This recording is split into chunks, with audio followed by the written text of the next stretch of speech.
Kim Chu, kinumpirma ang pagbisita ni Paolo Avellino sa kanya sa dressing room ng It's Showtime. Janine Gutierrez, sinagot na ang mga basher. It's Showtime, absuelto daw sa pagkakautang sa GMA Network. Tara, kwentuhan muli tayo.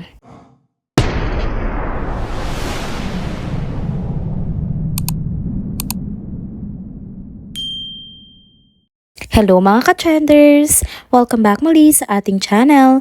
Kung bago pa lamang kayo dito, huwag nang kalimutang mag-like, mag-subscribe at i-hit na rin ang bell notification para lagi kayong updated sa mga balitang trending at napapanahon.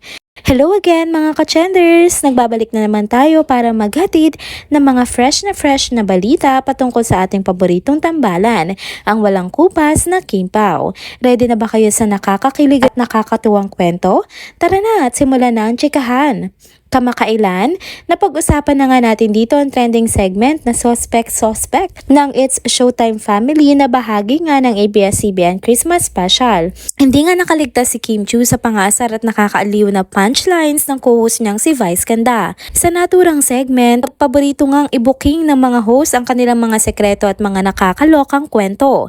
Sa pagkakataong ito, tinukso nga ni Vice si Kim patungkol sa di umano'y boyfriend nito na sinasabing kinukonsulta pa raw sa feng shui expert para malaman kung compatible sila. Ang twist, alam na alam ng audience si Paolo Avellino ang tinutukoy ni Vice. Kaya naman todo kilig at tawanan ng mga tao sa Araneta Coliseum. Matapos nga ang show, kaagad namang na-corner si Kim backstage ni MJ Felipe patungkol nga sa naging reaksyon niya sa nasabing segment.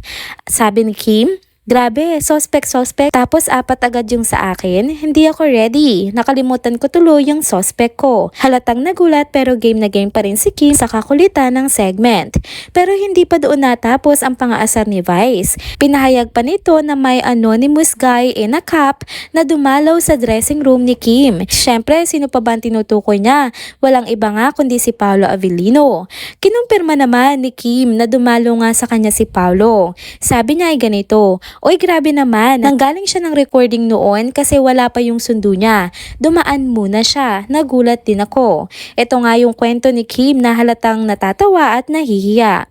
Bukod sa nakakakilig na eksenang ito, ibinahagi rin ni Kim ang tungkol sa bagong proyekto nila ni Paolo na ang pelikulang My Love Will Make You Disappear na ipapalabas nga next year, February 12. Sa Christmas special din ipinakita ang teaser ng nasabing pelikula na agad namang nagpa-excite sa kanilang mga fans. Tinanong din si Kim kung tapos na ba ang kanilang shooting para sa pelikula. Sabi niya, "Hindi pa, kaya wala munang bakasyon ngayong December. Shooting muna kami." Aminado nga rin si Kim na may pressure silang nararamdaman ni Paolo dahil sila nga ang magiging opening salvo ng Star Cinema sa bagong taon. Lalo na't sunod-sunod nga ang blockbuster hits ng mga pelikulang Unhappy for You at Hello, Love Again. Sa dami na nakakakilig at nakakatuwang moments na hatid ng Kim Pao, walang duda na mas lalo pang tumitindi ang excitement ng fans para sa kanilang pelikula. Kaya mga ka-trenders, huwag nang palampasin ang My Love Will Make You Disappear sa darating na Pebrero. Abangan ang iba pang mga updates at kwentuhan dito lang sa ating channel. Next topic tayo mga ka-trenders. Janine Gutierrez, hindi pinalampas ang isang basher sa kanyang Instagram account. Hindi nga pinalampas si Janine Gutierrez ang isang mapanirang komento na iniwan ng isang netizen sa mga larawan niya para sa isang kalendaryong inilabas ng kilalang brand. Nagsimula nga ang issue kahapon na magkomento ang basher patungkol sa umano'y sobrang editing ng mga larawan ni Janine sa calendar. Ayon sa basher, napansin daw niya sobrang nipis ni Janine sa mga photos. Pero nang makita niya sa official launch ng kalendaryo, nagulat daw siya at sinabi niya na ang taba ni Janine. Sabi pa ng netizen, "Grabe pagkaka-edit ha, napakanipis niya sa mga photo niya pero nung launching, ang taba niya po. Grabe ang Photoshop." At Asia Brewery Official. Imbis na manahimik, hindi nga nag-atubili si Janine na sagutin ito ng maayos pero may pagkaprangka. Ipinaliwanag niya kung bakit nga ba nagbagong itsura niya sa pagitan ng photoshoot at ng launch launch event. Ayon kay Janine, ang mga larawan sa kalendaryo ay kinunan pa noong Oktubre, samantalang ang launch ng produkto ay nitong Desyembre, kaya natural lang daw na magkaroon ng kaunting pagbabago sa kanyang katawan. Dagdag pa ni Janine, maraming activities ang ginawa niya sa loob ng 2 buwan at karamihan sa mga ito ay may kinalaman sa pagkain, isang malaking bahagi ng holiday season, diba? Bilang isang actress at endorsement model, inamin din ni Janine na pumunta siya sa Japan para sa isang film festival, dumalo sa mga Thanksgiving parties para sa kanilang mga palabas, at syempre hindi rin pwedeng mawala ang mga pagpapahinga mula sa kanyang strict diet at workout routine. Kumbaga tinanggap niya ang mga pagkakataon na mag-enjoy at kumain, kaya hindi niya naman pinilit na maging consistent sa isang particular na body shape.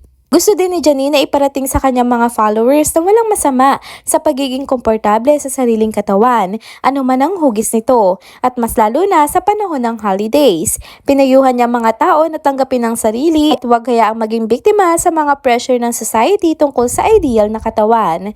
Dahil sa kanyang maayos sa pagsagot, may mga netizens naman ang humanga sa kanya. Sabi nila refreshing daw makita ang isang celebrity na hindi nagpapadala sa mga expectations ng ibang tao pagdating nga sa pisikal na anyo. Pero syempre hindi rin naman maiwasan ng mga tao na i-compare siya kay Kim Chiu na kahit na madalas kumain, hindi nga tumataba ng husto.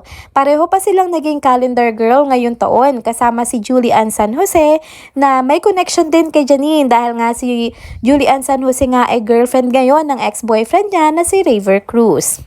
Narito naman ang huling update natin sa video update na ito. Kamakailan lang, lumabas ang mga haka-haka na may mga pagkakautang daw ang kapamilya noontime show na It's Showtime sa GMA.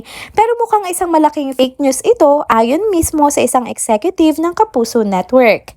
Sa unang tingin, nakakagulat talaga ang chikang ito dahil alam naman nating naging controversial nga ang It's Showtime nung lumipat ito sa network ng GMA.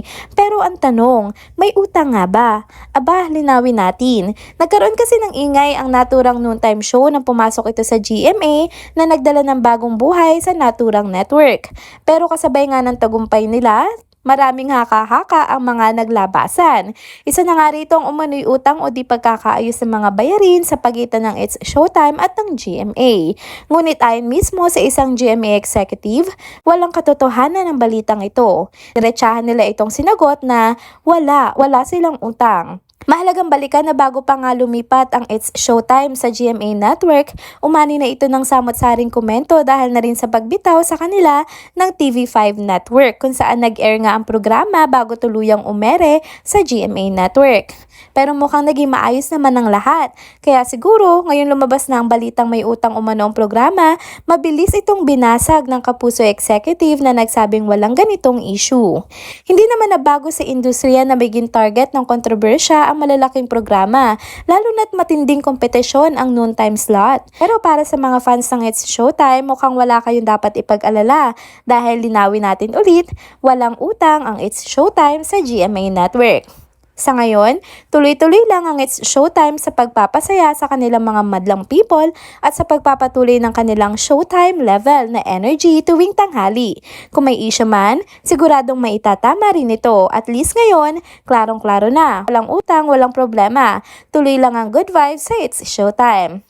And that's it mga ka-trenders, dito na po muna nagtatapos ang ating isa na namang trending video update. Salamat sa inyong pagsubaybay at pagsama sa akin hanggang sa dulo ng video na ito. Pero bago kayo umalis, huwag niyo pong kalimutang mag-like, mag-comment, mag-subscribe at i-hit na rin ang bell notification para lagi kayong updated sa mga balitang trending at napapanahon.